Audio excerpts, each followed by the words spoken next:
5k this morning, 17:31. Beautiful glorious day here in Adelaide, Australia. So Casey Neistat, apparently Casey Neistat finished his blog or vlog, or I'm just going to ride slow so the wind's not too much, in Kingswood. I remember Casey was the first video, no, not hating on Casey, I remember the first video I saw on YouTube, I'm pretty sure it was Casey Neistat stealing bikes in New York City, just showing people how easy it is to steal bikes and no one really cares. He's stealing them from the cop shops and stuff like that. It's a really good video. I was like, oh, this is YouTube, this is pretty rad. And only a couple of years ago, I remember Casey, I would get more monthly views than Casey. He'd be like, 1 mil, 900k, and then I think he's at peak to like 110 million or something per month. So he showed that evidence of daily video content is essential. Daily video content plus organic thumbnails and just paying attention to what works in your channel, etc. Clickbait titles, things like that. Casey uses them all. So he's a great example of the advice that I teach, and people say, oh, it doesn't work. Next day, what about Casey Neistat? He uses the same things: the thumbnails, the consistency, the clickbait. He also gets pumped hard by YouTube. They pretty much recommend this all the time. That definitely helps a lot. He's very safe content. It's very, very safe content. He never swears. He's never really too confronting. He promotes McDonald's. He promotes eating meat. He promotes, putting crabs in pots or whatever the fuck he did. He promotes this mainstream stuff. He's good for the system. He's good for the system. They love him. And I think he's a really good editor. I have a Canon G7X because of Casey. I use a lot of stuff because of him. I think it looks pretty rad. But he's gotten really good at something that's pretty fucking pointless, isn't it? I mean, a vlog is like, how does it enrich someone's life? It's more of a distraction. It's a little bit like a cartoon. It's sort of funny and hip or whatever, but it doesn't really... Once you click off, you haven't learned how to eat better or train better. You just learn how to maybe hold a camera better. And that's art. That's good. Casey, I would say he's an artist, and he teaches art. The art of the vlog, which is meaningless unless you have a core message there. And Casey's core message is just do more for corporate companies. He sold out to CNN. Now, correct me if I'm wrong. I could be totally wrong here, but I think he sold his Beam or Beep or Beanie or whatever it's called for 25 mil, and he stopped doing his daily vlogs. I mean, am I totally wrong here? I haven't watched his videos for a bit. That's what I'm reading on the net.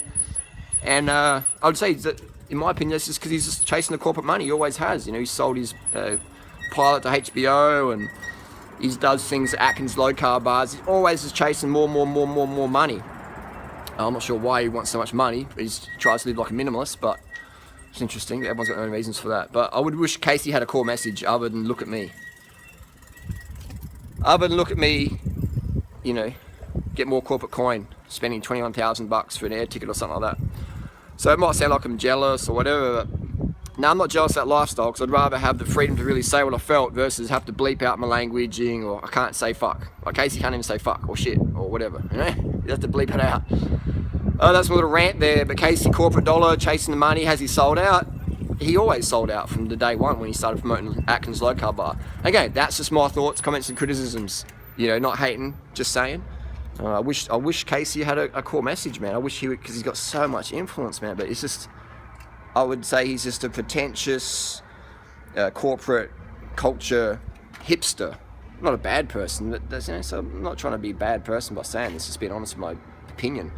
What did you learn from Casey? There you go. That's a question. What have you learned from Casey that's really going to help your life? For me, I've learned camera angles, and that the Canon G7X is a good camera. That's all I've learned from watching Casey's videos, and that you can steal bikes and no one's going to do shit, and the bike lanes in New York City are shit compared to what they could be. That's all I've learned from Casey. Nothing really empowering, but he has such a massive audience, but he says so little. And when he does talk, he rarely says anything. Think about it. So that's what I don't really like about Casey. And hey, when you put yourself as a social media person, identity, then you're open to criticism. I get criticised all the time. I understand the beast of that. I'd also like to see him wear helmets. Like how many people have fucking crashed those boosted boards, no helmet, fixies and shit, just fucking up big time, no helmet. Just because Casey's just trying to be a hipster, man. It's all about look at me. I'm going from New York City. I got my Canon DSLR, not sponsored, yeah, and just got flying through traffic, looking in my little vlog camera, with no helmet, and my fucking painted sunnies to hide my caffeine withdrawal fucking eyeballs. Casey, get more sleep, ditch the coffee. Develop a core message, man, because you've got such a big audience. Instead of just chasing the corporate dollar, chase a core message.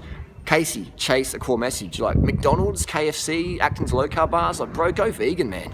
Even if you don't want to go vegan, just fucking pretend you're vegan. Have a fucking core message, man, that actually does something other than line your pockets with that corporate coin And what do you even do with that corporate coin? I mean, I make a corporate coin, but I'm actually fucking doing something with it. You know, I've got a place where like, people come and stay with me, learn the lifestyle, YouTube, etc. I buy bikes, I buy computers for people, I spend that corporate money building the vegan community up. What do I like about Casey? Those are the things I didn't like about him, things like he can improve on. What I like about him, I like that he proves the point of consistency is where it's at. I like that Casey rides a bike occasionally. What else do I like? The camera angles are pretty good. The time lapses are cool. But again, this is just like anyone can teach you that. A fucking 12-year-old kid can teach me that. It's nothing special. But Casey, man, get a core message. Get a core message and come back to YouTube daily and fucking smash it out and make your skills count for something, man. Like, you've gotten really good at something that's really pointless. Get really good at something that's really fucking worthwhile. And just lastly, there's a pretty cool artwork here. I love my YouTube job, man. I fucking love it. And what I don't like about YouTube is how it's become so corporate, man. I mean, it's, oh my God, YouTube's just become, is that Mega Man? Is it Mega Man there? YouTube's become so corporate. Like, fuck. You know, it used to be like just back in 2008 and stuff like that. Back when even Casey was doing videos, I remember he trolled this reporter. He pretended to have a heart attack or something in front of the reporter and then get electrocuted or something. He trolled her hard. She's like, you shouldn't do that. And he's just laughing. That was cool fun. Casey Neistat started being a prankster. He was doing prank videos on YouTube. And him and his brother, I think it's called the Neistat brothers or something. But everything becomes so corporate, man. Casey became corporate. YouTube's become so corporate. And again, this is first world problems. But, yeah, that's why I love Adelaide. Adelaide's not that corporate yet. Sydney, Melbourne, New York. I've lived in all those places. LA, it's all so fucking corporate. Some great people that I've met, but everything's so fucking corporate and commodified. And, you know, like, what's the deal with that? That corporate fucking, you know, even I've been to the YouTube parties here in Australia and stuff, and everything's just so corporate and so wanky, and like, how many subs have you got and all this stuff, and it's so fucking pretentious. Like, what happened to the good old days where you just fucking put your shit up every day? You don't really care too much fucking about the cut. You just wanted to share what you're passionate about, share your thoughts and opinions. But now it's just all about putting on a fake face. And I mean, Casey's a cunt to some of his fans in real life. You know, you read online on Reddit and stuff. I met Casey, he was a total cunt to me. Like, but on camera he's like, hey guys, he's like so nice and friendly and family. But in real life, he's been a cunt to people who are big fans who just like maybe wait out front of his office and want a selfie or whatever, and he just tells them to fuck off basically. And people are like, oh, you shouldn't hang out in front of you. Hey man, that's part of being a celeb. Why the fuck put your address out there, where you live, make it all hip, and then complain when people are waiting out there because they want a selfie with you? And then you give them like fucking go. Why? That's the responsibility of being a celeb, man. Like, if you don't want the attention, don't fucking stand in the fucking spotlight. That's just common sense. But that's what these people like Casey do. They just become bigots almost. It's like they become so pretentious and so hipster and so swanky and wanky. It's like, you know, it's like all this nicey on camera, but in real life, you're not. So I would say that would be another thing Casey could learn from, is just be a chill dude, not just on camera, man. Anyone can be fucking fake on camera, but who you are in real life is what really matters. Because once the camera's turned off, that's when life begins. And I guess the reason why he probably is such a cunt to a lot of his viewers in real life when the camera's off is because they come to him because they're like, oh, Casey Neistat, he's got heaps of followers, he's cool. I want to get a selfie with him because it's status to get a selfie of like a celeb. And I've got over 220 million views on YouTube, so I get stopped in the street daily as well. Everywhere I go, I get stopped, or people like, they look at me and they know who you are. And I love it, man, because people come up to me and they tell me how I've helped them help themselves. I guess with Casey, they just come up because they want a selfie, because they want to get some Instagram kudos. So they want something from him, versus when people come to me, I like it because they're telling me a story about how my experiences, my opinions, and my videos have helped them help themselves with information. So now I can also understand, I can sort of relate a bit where Casey's coming from, that it's just all about the corporate money for him. Always has, always will be. And it's just, he's selling his art and he wants more and more money for it. The true artist, in my opinion, does it for free and isn't motivated by money. Whether you make the money or not, it doesn't matter. You still turn up every day for the grind. But once, you tell people, like seeing in fighting or in cycling, when people make heaps of coin, how they become that person, how they change, that's who they really always were. That's their intent. Do they become pretentious? Do they stop doing it? Do they even charge more and more and more? You know, that wank factor. They're like, well, you've only got 100k subs, or you only got 2 million. I can't hang with you because you're like less than me. And this whole subordinate to me thing, it's just fucking crazy, and I see it so much on social media. It drives me a bit batty, but again, it is a first world problem.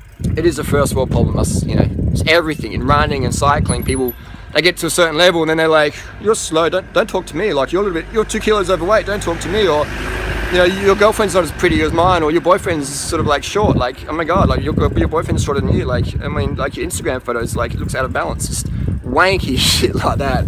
So I recommend people just take a fucking chill pill, enjoy life, because all of us on social media, man, we've got a life that fucking everyone envies, man, in the third world pretty much. Unfortunately, they do envy it.